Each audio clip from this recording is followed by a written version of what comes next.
नमस्कार साथियों, मैं डॉक्टर देवेश भारद्वाज आप सभी का अपने YouTube चैनल हिंदी ज्ञान स्थली में हार्दिक स्वागत करता हूं और आपके द्वारा दिए जा रहे प्रेम, स्नेह और सम्मान के लिए, सहयोग के लिए मैं आप सभी का हृदय की अनंत गहराइयों से कोटि आभार व्यक्त करता हूं।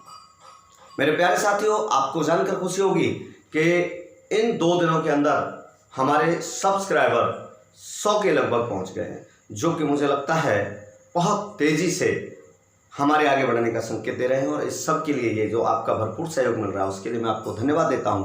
मेरे प्यारे साथियों, हमारा पहला वीडियो था काव्यांग परिचय का, जिसमें मैंने काव्यों के अंगों का परिचय आपसे कराया, काव्य किसे कहते हैं इससे परिचय कराया। और उससे अगला वीडियो, दूसरा वीडियो जो था वो था हमारा अलंकार से। काव्य का एक अंग है अलंकार, छंद, गुण, दोष, है ना, रीति, शब्द शक्ति। उसके अंतर्गत हमारे अलग जो आता है अलंकार, काव्य की आत्मा माना गया अलंकार। तो काव्य का अंग था अलंकार और उस अलंकार की हमने बात की तो मैंने आपको बताया कि सर्वप्रथम अलंकारों का जो विभाजन किया तो भरत मुनि ने, है ना, किसने किया? भरत मुनि ने किया। और भरत मुनि ने अलंकारों को 4 भागों में डिवाइड किया। भरत मुनि ने अलंकारों को कितने भागों में डिवाइड किया? 4 भागों में विभाजित किया, 4 भागों में डिवाइड किया। 4 भाग कौन कौन से थे उसके? अनुप्रास, रूपक, उपमा और दीपक। ये मैं आपको पिछली वीडियो में बता चुका हूँ, केवल रिवीजन करा रहा हूँ। तो अनुप्रास भरत मुनि ने 4 नाट्य शास्त्र में, अपनी रचना जो थी नाट्य शास्त्र में, उसमें 4 भागों में उसको डिवाइड किया। कौन से थे 4 भाग? अनुप्रास, रूपक, उपमा और दीपक। इन 4 भागों में डिवाइड किया। अब बात आती है अलंकारों के वर्गीकरण का मूल बीज किस आचार्य में पाया जाता है या किस आचार्य ने बोया? तो ये थे आचार्य भामह। और अगर हम बात करें कि अलंकारों के वर्गीकरण का उल्लेख सर्वप्रथम किस कवि के किस आचार्य ने किया या किस आचार्य में पाया जाता है? अलंकारों के वर्गीकरण का उल्लेख किस कवि में किस आचार्य में पाया जाता है? किस आचार्य में पाया जाता है? आचार्य उद्भट। मैं आपको बता चुका हूं ये सब, आचार्य उद्भट में पाया जाता है। और अगर हम कहें कि अलंकारों के वैज्ञानिक वर्गीकरण का सर्वप्रथम वैज्ञानिक वर्गीकरण किसने किया? तो किसने किया? आचार्य रुद्रट ने किया। किसने किया? आचार्य रुद्रट ने किया। उन्होंने उसे 4 भागों में बांटा था। कितने में? 4 भागों में। ठीक है, तो उन्होंने 4 भागों में बांटा मेरे प्यारे साथियों, ये मैं आपको बता चुका हूं। और इसके बाद रूप्यक हुए, आचार्य रूप्यक, उन्होंने 7 भागों में बांटा। और उनके बाद आए आचार्य वामन, जिन्होंने अलंकारों को मुख्यतः 2 भागों में वर्गीकृत किया। कितने भागों में? 2 भागों में। वाचक कारक, जिसको उन्होंने शब्दालंकार कहा, और वाच्य कारक, जिसको उन्होंने अर्थालंकार कहा। और आचार्य वामन के बाद फिर अग्नि पुराणकार और भोज ने क्या किया? इसमें थोड़ा सा और संशोधन किया और उन्होंने इसमें एक उभय अलंकार को और जोड़ दिया। ठीक है, पंडित विश्वनाथ और पंडित जगन्नाथ तक आचार्य जो थे, पंडित जगन्नाथ और पंडित विश्वनाथ तक आते आते हमारे अलंकारों का जो मूलतः वर्गीकरण हुआ वो प्रमुखतः 3 भागों में हुआ। आज जो हमारे अलंकारों का वर्गीकरण होता है वो प्रमुख 3 भागों में होता है। वो कौन कौन से हैं बेटा? अलंकार के प्रमुख 3 भाग हैं, मैं आपको पहले बता चुका हूँ, वहीं से जोड़ रहा हूँ। शब्दालंकार, अर्थालंकार और उभय अलंकार। आज हम बात करते हैं इनके वर्गीकरण की। मैं यहाँ पर एक सारणी बना देता हूँ और आप इसको देखिए और यहाँ से आपको समझ में आएगा। ठीक है, अलंकार मुख्यतः कितने प्रकार के होते हैं? अलंकार मुख्यतः 3 प्रकार के होते हैं। यहाँ तक दिख रहा है? नहीं दिख रहा? चलो इसको यहाँ ले लेते हैं। यहाँ तक आपको दिख रहा है? ठीक है, यहाँ तक आपको दिख रहा है। तो ये आपका पहला अलंकार है, इसको हमने नाम दे दिया शब्दालंकार। क्या नाम दे दिया? शब्दालंकार। ठीक है, और ये आपका दूसरा अलंकार है, इसको हमने नाम दे दिया अर्थालंकार। क्या नाम दे दिया? अर्थालंकार। ठीक है, और ये इधर यहाँ तक मैं देखूं आपकी कलम पहुंच रही है। ठीक है, यहाँ आपका ये तीसरा अलंकार है, जिसको हमने नाम दे दिया उभयालंकार। क्या नाम दे दिया? उभयालंकार। मैं देखना चाहूँगा क्या आपको दिखाई दे रहा है? नहीं, थोड़ा सा और मैं इसको इधर कर देता हूँ, हल्का सा, ज़्यादा हो गया, बस। ये देखिए अलंकारों को मुख्यतः कितने भागों में डिवाइड किया? 1, 2 और 3। ठीक है, पहला था शब्दालंकार, दूसरा है उभयालंकार, शब्दालंकार, अर्थालंकार और उभयालंकार। अब हम इनकी सारणी के अनुसार इसको समझ लेते हैं बच्चों, कैसे है ये। तो शब्दालंकार को हमने क्या किया? पुनः 2 भागों में डिवाइड कर दिया। शब्दालंकार को क्या किया हमने? पुनः 2 भागों में डिवाइड कर दिया। एक वर्ण के आधार पर, किसके आधार पर? वर्ण के आधार पर, और दूसरा हमने कर दिया शब्द के आधार पर। किसके आधार पर? शब्द के आधार पर। शब्दालंकार को भी हमने पुनः कितने भागों में डिवाइड किया? एक वर्ण के आधार पर और एक शब्द के आधार पर। ठीक है, वर्ण के आधार पर जब हम बात करते हैं तो इसमें पहला आता है ना, जो पहला आता है उसका नाम है छेकानुप्रास। क्या आता है? वैसे मैं आपको बता दूं कि एक ही आता है इसके अंतर्गत, अनुप्रास। कौन सा आता है? अनुप्रास। और अनुप्रास के ये 4 इकाई हैं, क, ख, ग और घ। ये 4 इसके उप विभाग है। ठीक है, क में आता है छेकानुप्रास, ख में आता है वृत्त्यानुप्रास, ठीक है, और ग में आता है आपका श्रुत्यानुप्रास, और घ में आता है, इसको नीचे ले लेता हूँ, यहाँ ये ग और यहाँ ये हो गया घ, और यहाँ हो जाता है ये अंत्यानुप्रास। ठीक है, इसके बाद आता है अर्थालंकार। क्या आता है? अर्थालंकार। अर्थालंकार को बेटा आचार्य नरोत्तम प्रसाद जी ने तो 7 भागों में डिवाइड किया है, और आज हमारी जो प्रामाणिक बुक है राजस्थान में जो मानी जाती है ना, और जो हमारी बुक है एनसीईआरटी की प्रामाणिक बुक, केंद्र सरकार द्वारा संचालित जो बुक है ना, शिक्षा विभाग जो हमारा है, मानव संसाधन विकास मंत्रालय की जो बुक है, उसके अकॉर्डिंग अर्थालंकार को उन्होंने क्या किया? ठीक है, 6 आधारों पर 6 अलग अलग खंडों में विभाजित कर दिया। कितने खंडों में? 6 खंडों में विभाजित कर दिया। ठीक है, एक है सादृश्य मूलक या समता मूलक, इनको हम सादृश्य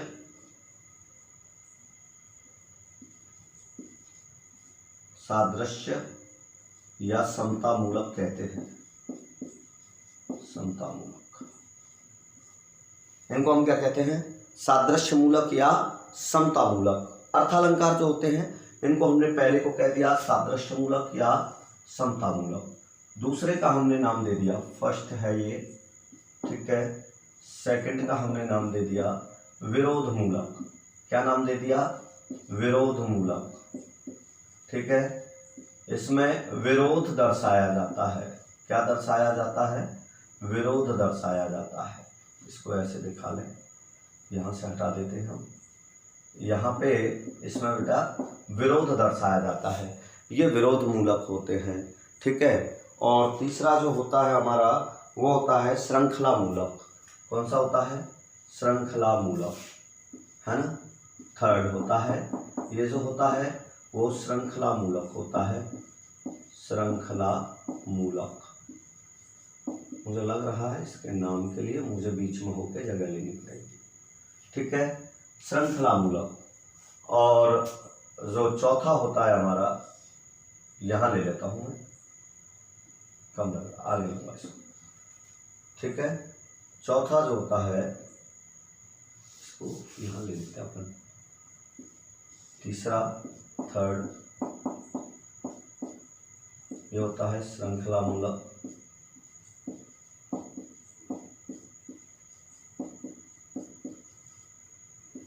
और फोर्थ जो होता है हमारा, ठीक है, हाँ जी, फोर्थ जो होता है हमारा वो होता है गुण मूलक। इसे हम गुण से कह सकते हैं, क्या कह सकते हैं? इसे हम गुण कह सकते हैं। ठीक है ना, तो श्रृंखला मूलक जो होता है इसको गुण मूलक कह सकते हैं। तो चौथा हमारा जो है वो कौन सा हो गया, गुण मूलक हो गया। कौन सा हो गया, गुण मूलक। अब इसका पांचवा जो आता है प्यारे साथियों, पांचवा है ना, सॉरी पांचवा जो है हमारा डस्टर का,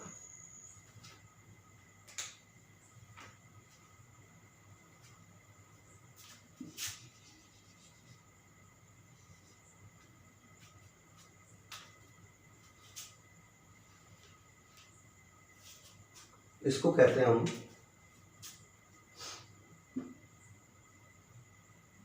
अतिशय मूलक। क्या बोल दिया मैंने, पांचवा जो है यह है बेटा अतिशय मूलक। यह है आपका अतिशय मूलक। और जो छठवां है, ठीक है, ये जो छठवां है ये है आपका कौन सा हो गया, सादृश्य मूलक, समता मूलक, विरोध मूलक, श्रृंखला मूलक, गुण मूलक, अतिशय मूलक। और ये आपका कौन सा है, छठवां रह गया सादृश्य मूलक। ये हो गया शब्दालंकार, अर्थालंकार, वर्णालंकार, है ना, स्वर्ण से और शब्द से, सादृश्य और समता मूलक, विरोध मूलक, श्रृंखला मूलक, गुण मूलक, अतिशय मूलक। और ये छठवां हो गया व्यंग्यार्थ मूलक। कौन सा हो गया, व्यंग्यार्थ। व्यंग्यार्थ, ठीक है। और उभयालंकार को हम उन्हें दो भागों में डिवाइड कर देते हैं, एक संकर और एक संसृष्टि।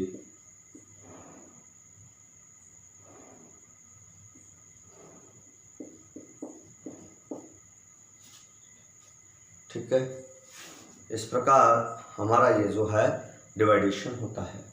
तो प्यारे साथियों देखो, अलंकारों को हमने कितने भागों में बांटा, मूलतः तीन भागों में बांटा, शब्दालंकार, अर्थालंकार और उभयालंकार। अर्थालंकार और उभयालंकार। अब शब्दालंकार को हमने पुनः दो भागों में बांट दिया, वर्ण। वर्ण में ये एक ही प्रकार होता है, अनुप्रास, फिर इसके अंतर्गत आते हैं छेकानुप्रास, प्रत्यानुप्रास, प्रत्यानुप्रास और अंत्यानुप्रास। और शब्द के अंतर्गत आते हैं, इसके शब्द के अंतर जो आते हैं, नंबर 1 पे अगर हम डालें तो यमक, नंबर 2 पे श्लेष, नंबर 3 पे पुनरुक्त दाभाष, पुनरुक्तावदा, पुनरुक्तवा है ना, पुनरुक्तावदाभाष, पुनरुक्तावदाभास। चौथे पे वीप्सा,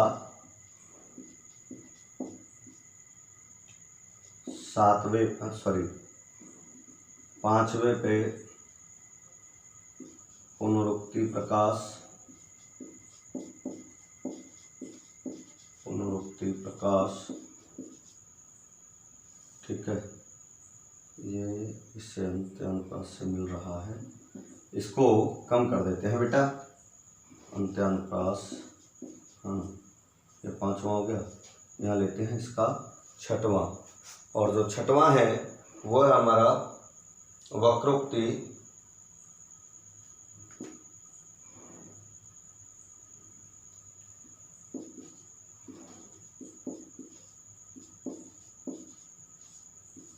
और सातवां जो है हमारा वो है लाटानुप्रास। ठीक है, छठवां है हमारा वक्रोक्ति और सातवां है लाटानुप्रास। इस प्रकार शब्द से 7 हैं और वर्ण से 1 ही है, अनुप्रास जिसके 4 भेद हमने यहाँ पे पढ़े हैं। ठीक है, अब हम बात करें सादृश्य या समता मूलक अर्थालंकार की बात करें। ये तो हो गए हमारे शब्दालंकार, कितने हो गए टोटल 8, एक इधर है और 7 इधर है, तो टोटल शब्दालंकार कितने हो गए 8 हो गए। कौन कौन से हो गए, अनुप्रास, यमक, श्लेष है ना, पुनरुक्तावदाभास, पुनरुक्ति प्रकाश, वीप्सा, ठीक है, वक्रोक्ति और लाटानुप्रास। पुनरुक्ति प्रकाश मैंने बोल दिया था। तो इस प्रकार हमारे 8 हो गए। ये 8 हमारे हो गए शब्दालंकार, जिसमें 7 शब्द से होते हैं और एक जो होता है उसमें वर्ण महत्वपूर्ण होता है, वर्ण से होता है। ठीक है। अब हम बात करें अर्थालंकार की। अर्थालंकार को हमने 6 आधार पे अलग अलग भागों में बांट दिया, यानी अर्थालंकार के अंतर्गत बहुत अलंकार हैं जिनको हमने 6 तरीके में बांट दिया। अगर हम बात करें सादृश्य मूलक या समता मूलक की, कौन से की बात करें, सादृश्य मूलक या समता मूलक की, तो मेरे साथियों इसमें उपमेय और उपमान की क्या दर्शाई जाती है, समानता दर्शाई जाती है। क्या दर्शाई जाती है, समानता दर्शाई जाती है, तुलना की जाती है। तो इस आधार पे इसमें हमने क्या किया, कुछ अलंकारों को रखा, जैसे उपमा, रूपक, उत्प्रेक्षा, ठीक है, उपमा, रूपक, उत्प्रेक्षा, संदेह, भ्रांतिमान,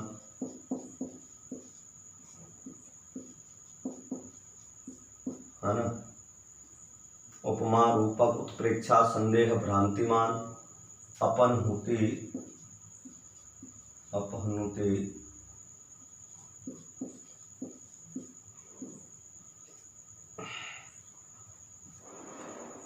अपहनुति,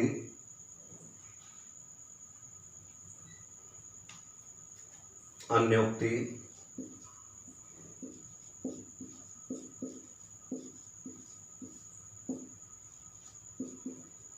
उल्लेख, ठीक है, उपमा, रूपक, उत्प्रेक्षा, संदेह, भ्रांतिमान, अपहनुति, उल्लेख और दृष्टांत, प्रतीक,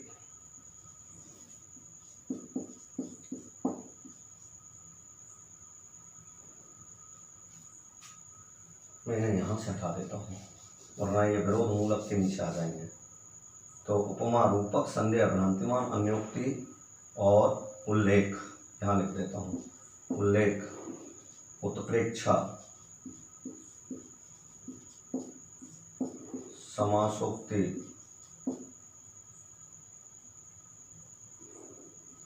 समासोक्ति, विशेषोक्ति नहीं आएगा इसमें, इसमें आएगा विरोध मूलक में समासोक्ति, प्रतीक, ठीक है, अन्योक्ति हो गया, अपहनुति, अपहनुति, ठीक है, आदि लगा दो। इस प्रकार के ये जो है ना हमारे अलंकार आएंगे सादृश्य और समता मूलक में। कौन से में, सादृश्य और समता मूलक में कौन कौन से आएंगे, उपमा, रूपक, संदेह, भ्रांतिमान, अन्योक्ति, उल्लेख, उत्प्रेक्षा, समासोक्ति, प्रतीक, अपहनुति आदि, है ना। मैंने यहाँ पे दृष्टांत भी लिखा था पहले, इसको यहाँ पे लिख दो। हाँ, मतलब आदि में बहुत सारे हैं, अभी जब हम कराएंगे ना इसके अंतर्गत तो हम आपको बता देते हैं। अब विरोध मूलक में बात आती है विरोध की। विरोध के आधार पर जो एक दूसरे के विरोधी होते हैं, तो सबसे पहले तो इसमें आ जाता है विरोधाभास। सबसे पहले जो नाम आएगा वो कौन सा है, विरोधाभास। सबसे पहले तो ये विरोध का आभास कराता है विरोध मूलक में, विरोधाभास आएगा दूसरा, पहला, और ये आएगा दूसरा कौन सा, विशेषोक्ति, विशेषोक्ति, ठीक है, विशेषोक्ति आ गया। तीसरा जो है हमारा, है ना, विरोधाभास आ गया, विशेषोक्ति आ गया, विभावना आएगा इसके अंतर्गत, ठीक है, असंगति आएगा, विभावना, क्या आएगा, विभावना, और चौथा आएगा असंगति,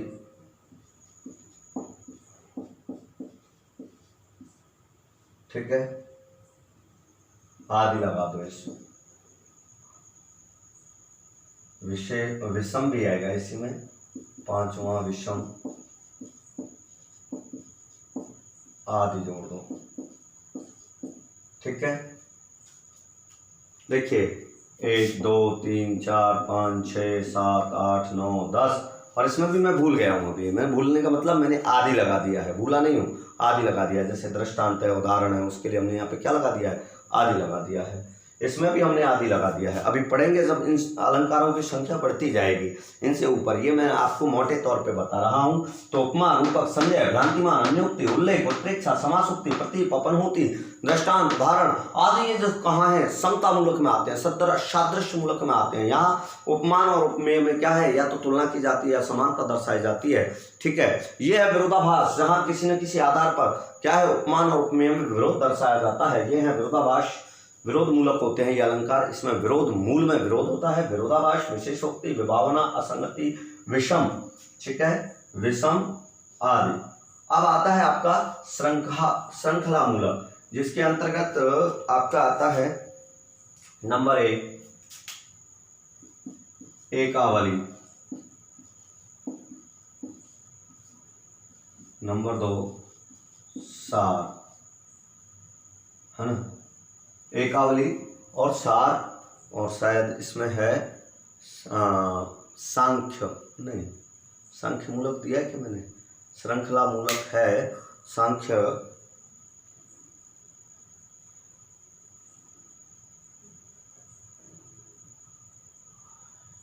एक है एकावली है, सार है,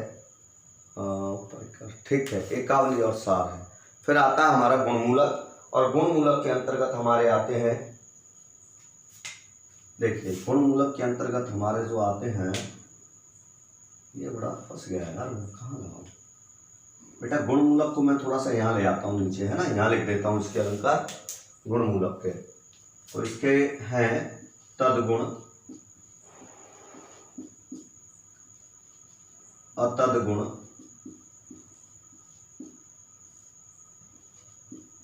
परिसंख्या, तदगुण, अतदगुण, परिसंख्या, और इसके अंतर्गत और कौन सा है, परिकर, परिकर है शायद, है ना, परिकर, अनुज्ञा,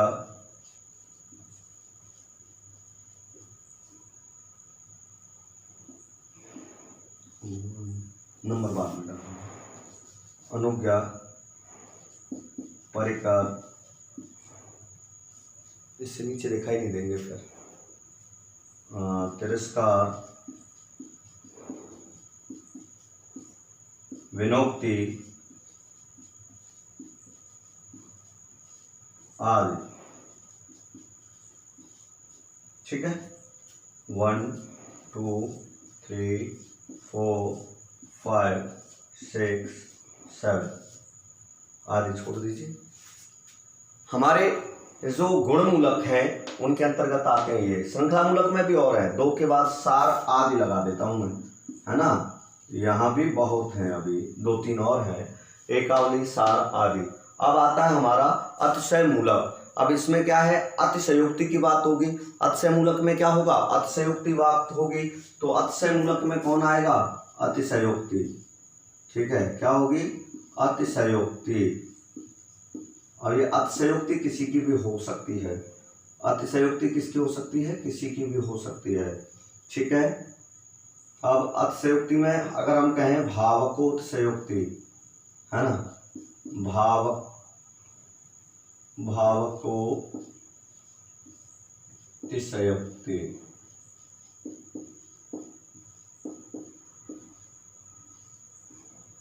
भावकोत्सयोक्ति, भावों की अतिशयोक्ति हो सकती है, ठीक है ना।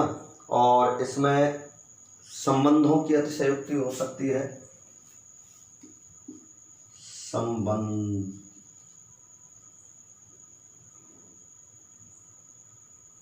संबंधकोत्सयोक्ति,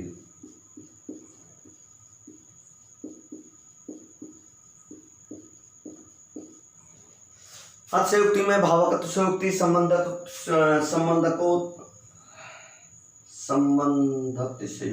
संबंधातिशयोक्ति होगा ये, संबंधक नहीं, संबंधातिशयोक्ति, ठीक है, संबंधातिशयोक्ति, अत्यंतातिशयोक्ति, अत्यंतातिशयोक्ति,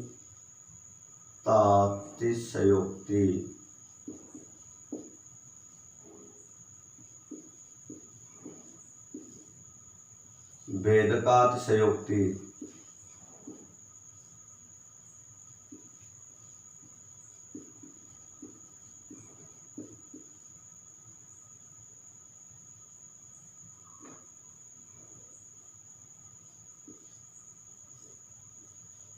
आदि रूप का अतिशयोक्ति।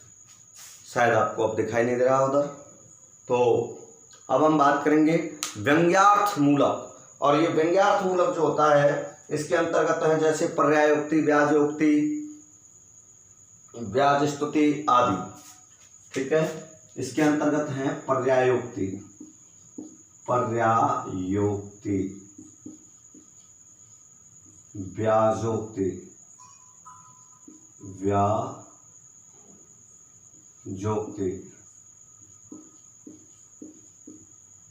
व्याज स्तुति,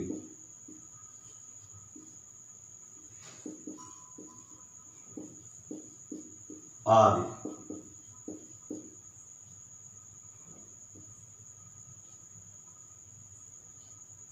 है ना, ये हमारे क्या है, इनका वर्गीकरण है बेटा। थोड़ा सा लंबा हो गया और थोड़ा सा बोरिंग लग रहा होगा आपको, लेकिन मैंने आपको ये अलंकारों का यहाँ पे क्या कर दिया है, वर्गीकरण कर दिया है। आप इन नामों को यहाँ एक चार्ट पे उतार सकते हैं और इन नामों से आपको पता चल सकता है कि हमें इतने अलंकारों का यहाँ पे क्या करना है, अलंकारों के अंतर्गत अध्ययन करना है। अब इतने अलंकार करोगे तो क्या हो जाओगे, तुम तो भाई बहुत बड़े ज्ञानी हो जाओगे ना। तो आपके लिए जो मैं बता दूं, जो आचार्य नरोत्तम दास हैं, आचार्य नरोत्तम स्वामी ने इसको 7 भागों में डिवाइड किया है। जिनको मैंने अभी 6 भागों में डिवाइड किया है, उनको उन्होंने कितने भागों में डिवाइड किया है, 7 भागों में डिवाइड किया है। ध्यान रखें, उनके यहाँ और बढ़ रही है अभी संख्या, ये तो कम हो गई। लेकिन मैं आपको बता दूं, हमारे लिए जो सबसे ज्यादा महत्वपूर्ण है, जो सबसे ज्यादा अध्ययन के लिए आता है, सेकंड ग्रेड के अध्यापक के लिए, फर्स्ट ग्रेड के अध्यापक के लिए, जब हम तैयारी कर रहे होते हैं या यूपी पुलिस में अगर हम बात कर रहे होते हैं, तो सबसे ज्यादा जो महत्वपूर्ण है वो ये फर्स्ट और ये सेकंड, सादृश्य मूलक और विरोध मूलक, ये सबसे ज्यादा महत्वपूर्ण है। ठीक है, और कभी इसमें से थोड़ा सा ये अतिशयोक्ति जो है, अतिशयोक्ति है ना, अतिशय मूलक में केवल अतिशयोक्ति, ये महत्वपूर्ण है। तो सबसे ज्यादा हमारे अध्ययन का केंद्र रहते हैं ये, बाकी इतना महत्वपूर्ण नहीं है। तो हम इनका अध्ययन कर सकते हैं चाहे तो, और मैं कराऊंगा भी, लेकिन आपके लिए जो सबसे ज्यादा महत्वपूर्ण है वो ये रहेंगे, उपमा, रूपक, संदेह, भ्रांतिमान, अन्योक्ति, उल्लेख, उत्प्रेक्षा, समासोक्ति, प्रतीक, अपरूति, दृष्टांत, उदाहरण, ठीक है, विरोधाभास, विशेषोक्ति, विभावना, असंगति, विषम और अतिशयोक्ति, ये सबसे ज्यादा महत्वपूर्ण है। और कुछ पाश्चात्य अलंकार भी हैं, इसके अतिरिक्त कुछ पाश्चात्य अलंकार भी हैं, उनको भी हमें पढ़ना पड़ेगा। ठीक है, और ये जो है ना हमारे शब्दालंकार, ये महत्वपूर्ण है बेटा। शब्दालंकार हमारे महत्वपूर्ण है, यमक, श्लेष, अनुप्रास, पुनरुक्ति, प्रकाश, दीक्षा, वक्रोक्ति, लाटानुप्रास, ये महत्वपूर्ण है। तो इन अलंकारों का हमें अध्ययन करना पड़ेगा। और मेरे जो 12th के विद्यार्थी हैं या 10th या 11th के विद्यार्थी हैं, उनके लिए जो सबसे महत्वपूर्ण है, उनके लिए मुख्य रूप से बेटा आपके लिए आपके सिलेबस में कुछ दिया तो है नहीं, आपके सिलेबस में क्या है, कुछ दिया तो है नहीं। और जब सिलेबस में कुछ नहीं दिया तो मैं आपको केवल अलंकार टॉपिक डाल दिया, पहले अलंकारों के नाम दिए थे लेकिन अभी नहीं दिया। तो मैं आपको बता दूं, आपके लिए भी जो सबसे महत्वपूर्ण अलंकार है वो है केवल इधर अनुप्रास, इधर यमक, श्लेष, और आप पढ़ सकते हैं पुनरुक्ति, प्रकाश को, लाटानुप्रास को। ठीक है, इनको आप पढ़ सकते हैं इधर शब्दालंकार में, इधर आप पढ़ सकते हैं उपमा, रूपक, है ना, और उत्प्रेक्षा को पढ़ सकते हैं आप। ठीक है, और इसमें आप दृष्टांत को पढ़ सकते हैं, उदाहरण को पढ़ सकते हैं, संदेह और भ्रांतिमान को पढ़ सकते हैं, और इधर एक अतिशयोक्ति को पढ़ सकते हैं। ये बेटा आपके लिए है ना। और आपके लिए एक विरोधाभास पढ़ सकते हैं आप, इससे ज्यादा आपको पढ़ने की आवश्यकता नहीं है, इसमें आपका काम हो जाएगा। अर्थालंकार के अंतर्गत आप कितने पढ़ सकते हैं, उपमा, रूपक, संदेह, भ्रांतिमान, उत्प्रेक्षा, है ना, और इधर विरोधाभास, और इधर आप पढ़ सकते हैं विरोधाभास और विभावना पढ़ सकते हैं आप। ठीक है, और इधर आप अतिशयोक्ति अलंकार पढ़ सकते हैं। इन अलंकारों को 10th और 12th के विद्यार्थी पढ़ सकते हैं। खासतौर से 12th के विद्यार्थियों के लिए बता दूं, 10th के और भी कम पढ़ सकते हैं। 10th के केवल अनुप्रास, यमक, श्लेष पढ़ सकते हैं, उपमा, रूपक, उत्प्रेक्षा और उदाहरण पढ़ सकते हैं। ठीक है, उपमा, रूपक, उत्प्रेक्षा पढ़ सकते हैं, उदाहरण पढ़ सकते हैं, उन्हें और ज्यादा पढ़ने की आवश्यकता नहीं है। दृष्टांत पढ़ सकते हैं, मानवीकरण पढ़ सकते हैं, बस इससे ज्यादा पढ़ने की आवश्यकता नहीं। तो जब मैं यहाँ बताता चलूंगा, बता दूंगा मैं आपको 10th और 12th के स्टूडेंट्स के लिए कौन सा महत्वपूर्ण है। ठीक है, और बाकी हमारे सेकंड ग्रेड के अभ्यर्थियों के लिए मैंने बता दिया शब्दालंकार, अर्थालंकार के ये प्रमुख 2 भेद, सादृश्य मूलक और विरोध मूलक विशेष महत्वपूर्ण है। बाकी इनमें से इतना विशेष कुछ नहीं पूछा जाता और न ही ये इतने बहुत ज़्यादा महत्वपूर्ण है, लेकिन अध्ययन आपको बराबर किया जाएगा। ठीक है, तो पहले आप इसकी एक सारणी बना सकते हैं, एक चार्ट बना सकते हैं। ठीक है, मैं 1 मिनट के लिए यहाँ पर अपना हट जाता हूँ, आपको यह दिखेगा और इसमें से आप अपनी कॉपी में क्या करेंगे, नोट डाउन कर लेंगे। ठीक है, ये रहा आपका यहाँ का आज का। अब इसके बाद मेरे प्यारे बच्चों हम करते हैं यहाँ पर क्या, इसको मिटा देते हैं और हम बात करते हैं आज शब्द अलंकारों की। किस में चलते हैं, हम चलते हैं शब्द अलंकारों में। ठीक है, शब्द अलंकार का भेद पढ़ेंगे।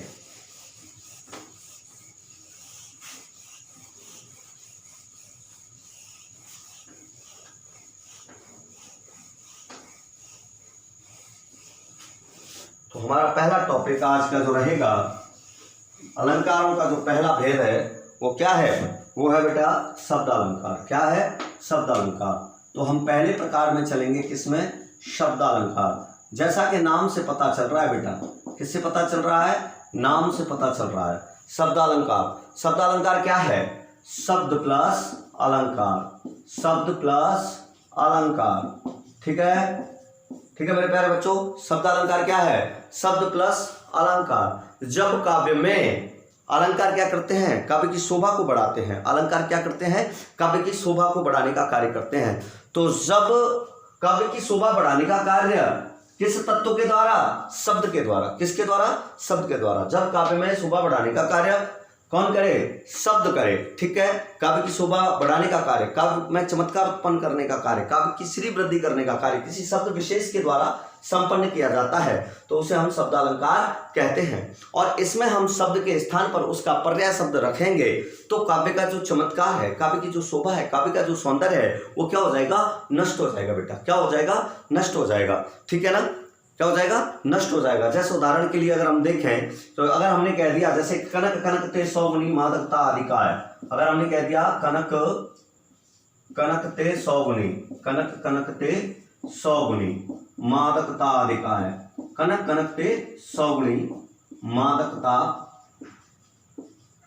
अधिकाय, कनक कनक ते 100 गुनी मादकता अधिकाय। ठीक है, अब मेरे प्यारे बच्चों मेरे को ये बताओ, अगर मैं यहाँ पर इसमें से इस कनक शब्द को हटा देता हूँ, किसे हटा देता हूँ, कनक, और इसके स्थान पर रख देता हूँ स्वर्ण। क्या रख देता हूँ, कि स्वर्ण कनक ते 100 गुनी मादकता अधिकाय। तो इसमें जो सौंदर्य है ना, स्वर्ण स्वर्ण ते 100 गुनी, यहाँ रख देता हूँ स्वर्ण स्वर्ण ते 100 गुनी मादकता अधिकाय। तो इसमें ना जा खाए बोराए जगवा पाए बोराए, तो इसमें जो चमत्कार आ रहा है, जो सौंदर्य में वृद्धि हो रही है, वो सब क्या हो जाएगा, नष्ट हो जाएगा। तो यहाँ पर आपका जो महत्वपूर्ण है वो शब्द महत्वपूर्ण है। कौन महत्वपूर्ण है, शब्द महत्वपूर्ण है। आप उस शब्द को चेंज नहीं कर सकते। अगर हमने कह दिया जैसे कि चारु चंद्र की चंचल किरणें, क्या कह रहे हैं हम, चारु चंद्र की चंचल किरणें, चारु चंद्र की चंचल किरणें। ठीक है, चारु चंद्र की चंचल किरणें खेल रही हैं जल थल में, चारु चंद्र की चंचल किरणें। अब यहाँ चारु की जगह हम लिखते हैं सुंदर चंद्र की चंदर, सुंदर, चार के स्थान पर क्या लगा दें, उसका पर्याय शब्द प्रयोग करते हैं। सुंदर चंद्र की चंचल किरणें खेल रही हैं जल थल में। तो क्या यहाँ पर वो चमत्कार, वो सौंदर्य आपको दिखाई दे रहा है, नहीं, वो चमत्कार कम हो जाता है, उसमें ह्रास हो जाता है, सौंदर्य में गिरावट आ जाती है। तो बेटे यही शब्द अलंकार है। शब्द अलंकार क्या है, जहां शब्द महत्वपूर्ण होता है, जहां क्या होता है, शब्द महत्वपूर्ण होता है और शब्द के स्थान पर हम उसका कोई भी पर्यायवाची शब्द प्रयोग करते हैं तो काव्य का जो चमत्कार है, जो सौंदर्य है, वो क्या हो जाएगा, नष्ट हो जाएगा। इसे हम शब्द अलंकार कहते हैं। और शब्द अलंकार के प्रमुख भेद मैंने अभी आपको बताए थे, कितने हैं, 8 भेद हैं। वर्णों के आधार पर 4, एक है अनुप्रास और उसके 4 उपभेद हैं, और 7 हैं शब्दों के आधार पर। ठीक है, तो अब हम आगे अध्ययन करते हैं शब्द अलंकार का। शब्द अलंकार की परिभाषा क्या बनती है, जब काव्य की शोभा बढ़ाने का कार्य किसके द्वारा, किसी शब्द विशेष के द्वारा संपन्न किया जाता है, उसके स्थान पर हम उसका पर्याय शब्द रखते हैं तो वह क्या हो जाता है, सौंदर्य नष्ट हो जाता है या उसमें ह्रास हो जाता है, तो वह क्या कहलाता है, शब्द अलंकार कहलाता है। उदाहरण के लिए कनक कनक ते 100 गुनी मादकता अधिकाय, जा खाए बोराए जगबा पाए बोराए, चारु चंद्र की चंचल किरणें खेल रही हैं जल थल में। ठीक है, ये आप यहाँ पर देख सकते हैं। अब हम बात करेंगे शब्द अलंकार के भेद के अंतर्गत। ठीक है, भेद के अंतर्गत हम इसका सबसे पहला भेद उठाते हैं बेटा, सबसे पहला भेद उठाते हैं और वो भेद है कौन सा? अनुप्रास। वो भेद है अनुप्रास। अनुप्रास की अगर हम यहाँ पर बात करें तो बेटा अनुप्रास क्या है ना? अनुप्रास क्या है इसकी चर्चा अगर हम करें तो अनुप्रास को आप यहाँ पे समझें। पहला शब्द है अनु, दूसरा है प्र और तीसरा है आस। अगर हम इसको तोड़ते हैं तो क्या हो जाएगा? अनु प्लस प्र प्लस आस। ठीक है, अनु माने पीछे, अनु माने छोटा। अच्छा मेरे को बताओ, जो छोटा होता है वो पीछे जन्म लेता है या पहले लेता है? पीछे लेता है ना। तो जो पीछे जन्म लेगा वो क्या होगा? छोटा ही होगा, है? तो छोटा कौन है? जो पीछे जन्म लेता है। अनु माने पीछे या छोटा, और प्र माने पहले। प्र माने क्या होता है? पहले। और आस माने होता है कतार। आस माने क्या होता है? कतार। तो पहले और पीछे आए, कैसे? कतार से, क्रम से। कतार को हम क्या कह सकते हैं? क्रम से। ठीक है, पहले मतलब एक बार, पीछे मतलब दो बार। और पीछे कितनी बार? कम से कम तो इसकी सीमा बंध गई, एक बार, दो बार। और कितनी बार इसकी कोई लिमिट नहीं है। ये क्या है? अनलिमिटेड है, अनलिमिटेड। ठीक है, ये क्या है? अनलिमिटेड है। दो के बाद तो क्या है? अनलिमिटेड है। पहले पीछे, और फिर पीछे के बाद ये नहीं बताया कि एक बार पीछे के दो बार पीछे। पीछे वाला तो फिर पीछे है, कितनी बार आएगा? कतार से आना है, पहले पीछे, लाइन से चले आओ, लाइन से चले आओ, पहले पीछे, लाइन से चले आओ। अब ये तो नहीं बताया लाइन में कितनी बार आना है।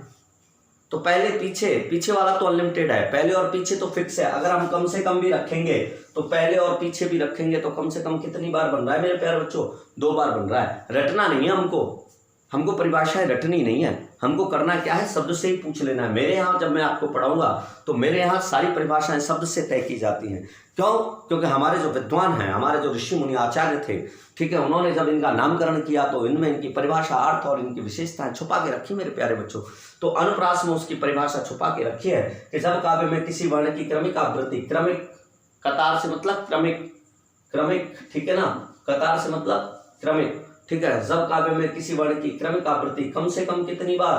कम से कम कितनी बार? दो बार हो। कम से कम कितनी बार हो? दो बार हो। और अधिकतम कितनी बार हो? अनलिमिटेड हो, अनकाउंटेबल हो, अनंत बार हो। अनलिमिटेड, अनकाउंटेबल मतलब अनंत बार हो। कितनी बार हो? अनंत बार हो। कितनी बार हो? अनंत बार हो। कम से कम दो बार और अधिकतम अनंत बार। अधिकतम कितनी बार हो?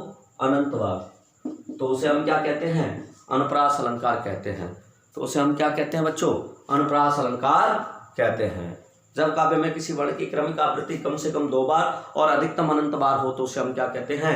अनुप्रास अलंकार कहते हैं। ठीक है, अभी जैसे मैं आपको उदाहरण बता रहा था कि चारों चंद्र की चंचल किरणें खिल रही हैं जल थल में। चारों चंद्र की चंचल किरणें, अभी बोला था ना मैंने आपको थोड़ी देर पहले। तो चारों चंद्र की चंचल, देखिए च च च कितनी बार आया? 1 2 3। कितनी बार आया? 1 2 3। चारों चंद्र की चंचल किरणें खेल रही हैं जल थल में। तो यहाँ पे क्या हो गया? यहाँ पे अलंकार हो गया अनुप्रास। ठीक है, और अगर हम इसमें देखें, एक और देखें, भगवान भागे दुख, भगवान भागे दुख, भगवान भागे दुख, भगवान भागे दुख। ये कवि कह रहा है भगवान भागे दुख, और क्या हो? देश की जनता, देश की जनता क्या हो? फूले फले। मैं इसको मिटा देता हूँ, दोबारा लिखता हूँ।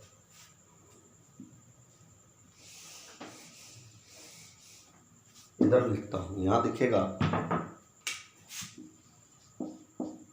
भगवन भागे दुख, भगवन भागे दुख, देश की, एक ही लाइन है, देश की जनता फूले फले। ठीक है, भगवान भागे दुख, देखिए भ भ ग ग देश की जनता फूले फले ल। या देखिए एक ही वर्ण की क्रमिक आवृत्ति क्या हो रही है, लगातार कम से कम 2 बार हो रही है, कम से कम 2 बार हो रही है, अधिकतम यहाँ भी 3 बार हुई है। अगर मैं कह दूं खड़क सिंह के खड़कने से खड़कती हैं खिड़कियां और खिड़कियों के खड़कने से खड़कता है खड़क सिंह, तो ये भी कहाँ आएगा, अनुप्रास के अंतर्गत आएगा। इसकी कोई लिमिट थोड़ी है, कितनी भी बार हो सकता है। तो खड़क सिंह के खड़कने से खड़कती हैं खिड़कियां और खिड़कियों के खड़कने से खड़कता है खड़क सिंह। ठीक है प्यारे साथियों, अभी अनुप्रास को हम आगे कल पढ़ाएंगे। अभी हमारे टाइम लिमिट बहुत ज़्यादा हो गई है आज की वीडियो की। तो मेरे प्यारे साथियों, आप अपना स्नेह, अपना प्यार, अपना सम्मान, अपना सहयोग बस यूं ही देते रहे और इसी का मैं आकांक्षी हूँ। अगर वीडियो अच्छी लगती है, अगर आपको लगता है यहाँ पर आपको प्रामाणिक और अच्छा पढ़ाया जा रहा है, आपके अन्य मित्रों को भी ऐसी पढ़ाई मिलनी चाहिए, तो आप वीडियो को लाइक करें, शेयर करें, सब्सक्राइब करें, चैनल को सब्सक्राइब करें, बेल आइकन दबाएं और अपने साथियों के साथ इस लिंक को साझा करें। यहां मैं किसी से यूं ही नहीं कह रहा कि धुआंधार आप इसको सब्सक्राइब करें, लाइक करें, नहीं, पसंद आए तो, पढ़ाई अच्छी लगे तो आप इसको पसंद करें, लाइक करें, शेयर करें। ठीक है, अपने मित्रों के साथ साझा करें और अधिक से अधिक साझा करें। जो पढ़ने वाले बच्चे हैं, जो पढ़ना चाहते हैं, है ना, कंपटीशन में हो चाहे एकेडमिक में हो, सबसे इसको साझा करें जिससे कि उनको अच्छा और प्रामाणिक अध्ययन मिल सके। आपके सहयोग का आकांक्षी मैं, आपका मित्र, आपका गुरु, आपका भाई डॉक्टर देवेश भारद्वाज अब लेता हूं आपसे विदा। धन्यवाद।